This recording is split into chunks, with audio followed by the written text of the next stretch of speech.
Something cool and interesting is going on in India in chess these days. They have an overflow of talents coming out of the big and very populated country in the southern east. We have earlier talked a bit about Pragnanandar here on DM Talks, and today we'll look at a game by D. Gukesh, who might be the biggest of the talents, but it's very hard to say. And I will have a look at all of the talents. So if you're interested in Indian chess and maybe who will be the future world champion, you should tune in to GM Talks when we have the big Indian talents. This is a series, and we at least have identified six Indian talents we will have a look at. So today it's D. Gukesh, Dommaraju or something, but I understand why he's like with Ramesharhupu, Pragnanandar is just preferring to be a D. It's kind of cool also to just be D. Gukesh. He's 15 years old and he's had a peak rating already in September. He's lost something. He was the only Indian talent who lost something in Grand Swiss, but he had a peak rating of 2640, which is just insanely good at the age of 15. So, how does this Gukesh play, and what can we expect from him? First of all, he's like most Indians; they are not very theoretical. They don't know much openings, to be honest. I was a bit surprised. They know more, and they seem to be getting to as they become stronger. Their openings also improve, but it's not because of the openings they have high ratings. It's because they play very well, and Gugas is not a different. He's sort of he has a very sort of fluid style and with a great sense for attacking possibilities. Here he's playing against a very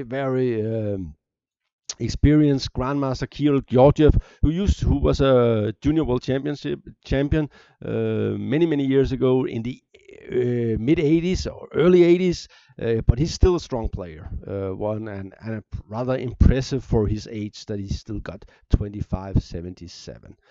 And we'll have this is the Ragozin, which is very popular.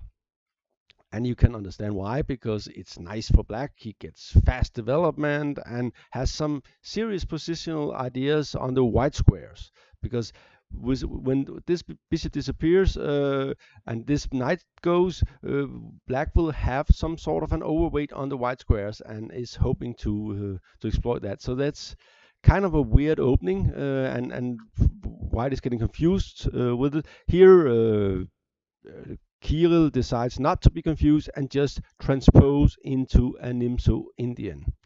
Castle, bishop d2. And I think this bishop d2, who's become very popular recently, should be named the Stern variation, because the German grandmaster René Stern played this a lot before it became sort of famous and well known. And I remember preparing.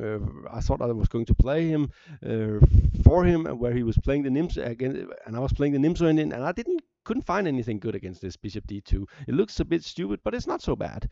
And the idea is, of course, to play a quick rook c1 and avoid the double pawn here, keeping a better structure. a3, bishop d6.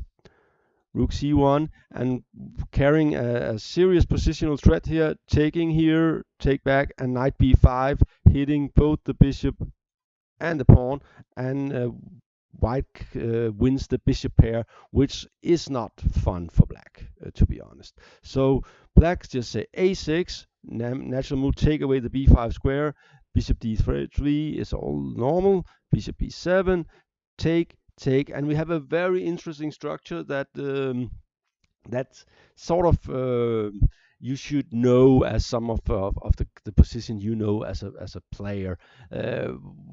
White has a slight overweight in the center. He has the possibility of a minority attack. He also sometimes could play something like this, an f4, and get some sort of a stonewall slash Pillsbury attack. We have had briefly talked about this in the Carlsberg structured course, which you of course have seen, right? Yeah, all of it.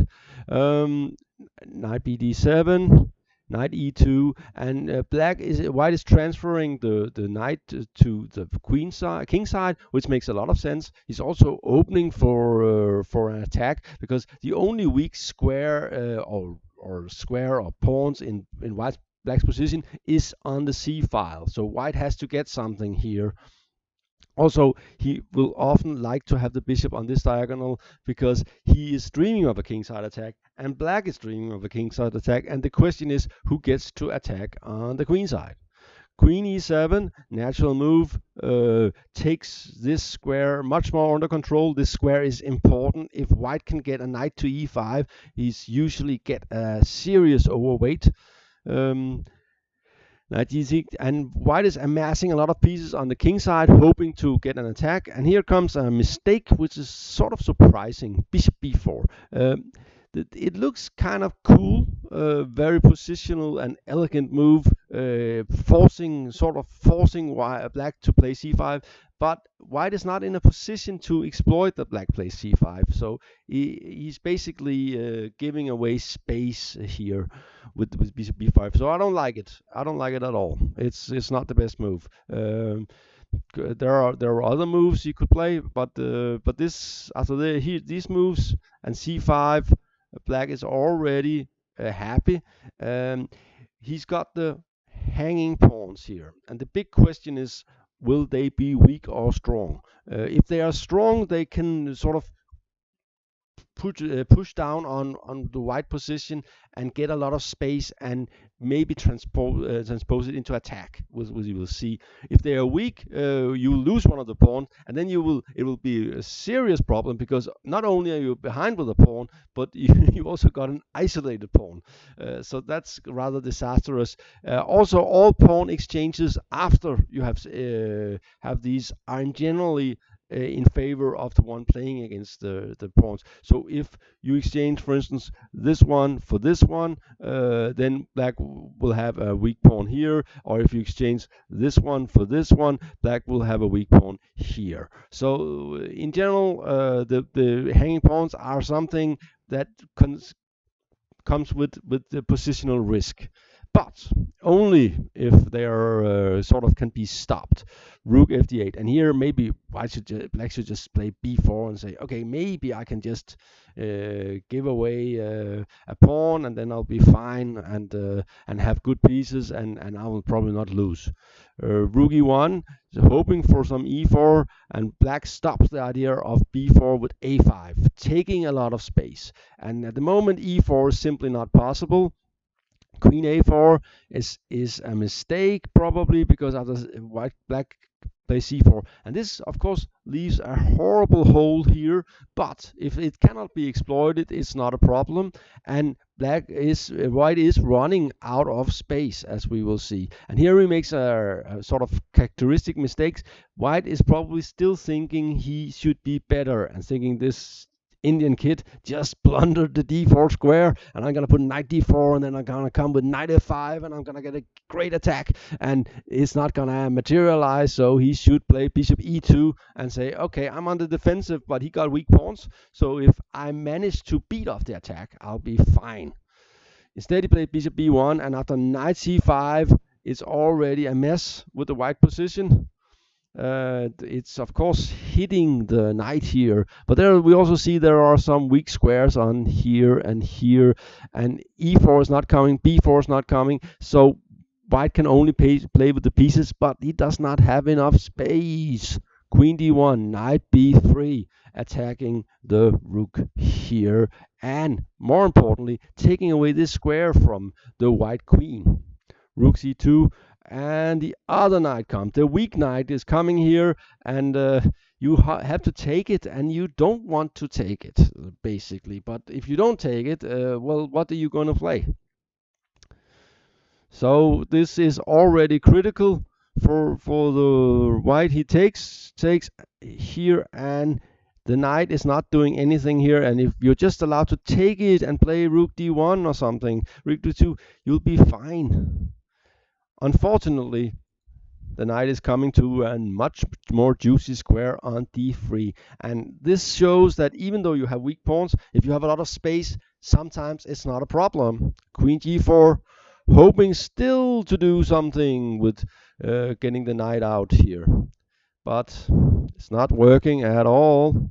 Knight d3, hitting the knight, and well, basically queen knight somewhere, you just play queen d7. There's nothing, and you can't exchange really, and you get your knight out on h6, where it's in a horrible position. So White has to move. White comes back, prevents all kinds of knight f5 nonsense. And here there comes the mistake. And here is black to move.